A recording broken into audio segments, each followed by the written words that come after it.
Facebook has certainly been in the news a lot lately, from the initial public offering on the stock market last week to all the fallout. As we get updated numbers from all the races across Montana.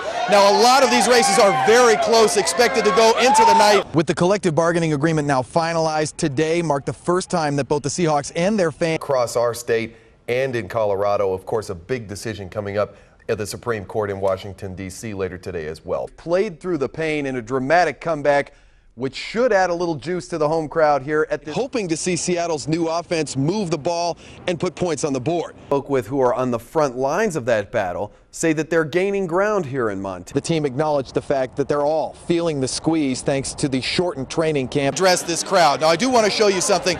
The excitement, the atmosphere has really picked up here within the last 20-30 minutes or so. Daycare facilities. The state has zero licensure or regulation standards for what are called drop-in daycare. The agent and the oxidizer. And this gets kids excited about science. Oh yeah. Children have been called our greatest resource, yet for many of us, our kids spend more time with their child care provider than they do with their own parents. It's a very important responsibility to select a childcare for your little one. Kelly Rosenleaf runs Child Care Resources in Missoula. She says parents need to be diligent when looking at potential child care providers. According to national standards, we don't have as many licensors as would be ideal for the number of facilities that exist in Montana. So parents' responsibility in assessing the quality of care themselves is very great. In a report published earlier this year by Child Care Aware of America, Montana received an F for its standards and oversight of small family child care homes. Now, one of the reasons for that poor grade stems from Montana's licensing process, where state inspectors each have an average caseload of more than 100 programs.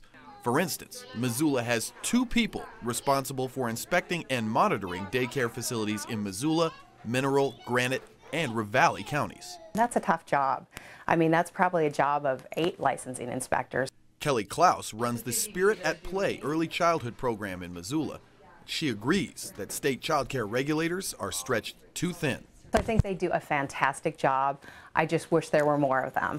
I think the real weakness is the lack of resources to visit as frequently as is necessary to assure compliance. Montana has only 11 full-time employees that inspect and monitor child care facilities across the state. I feel that within the child care licensing program, we have a great team. The licensors that we have across the state, I think they're able to manage their caseloads really well.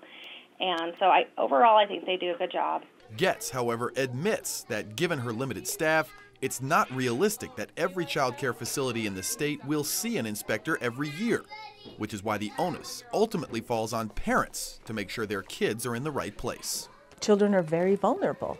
They are not able to take care of themselves. That's why they're with adults. But I think it's very important to assess what is the supervision at a facility where you want to leave your child. The average person thinks that anybody can take care of kids, and that is not true. If your child is in a high-quality program, they're going to have the head start that they need to be contributing to society and to be good role models and good leaders once they hit private or public schools.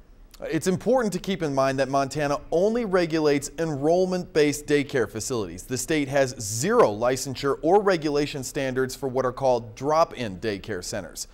Well, some of the things parents should look for when interviewing potential daycare providers are child-to-staff ratio, as well as the facility's mission statement and credentials.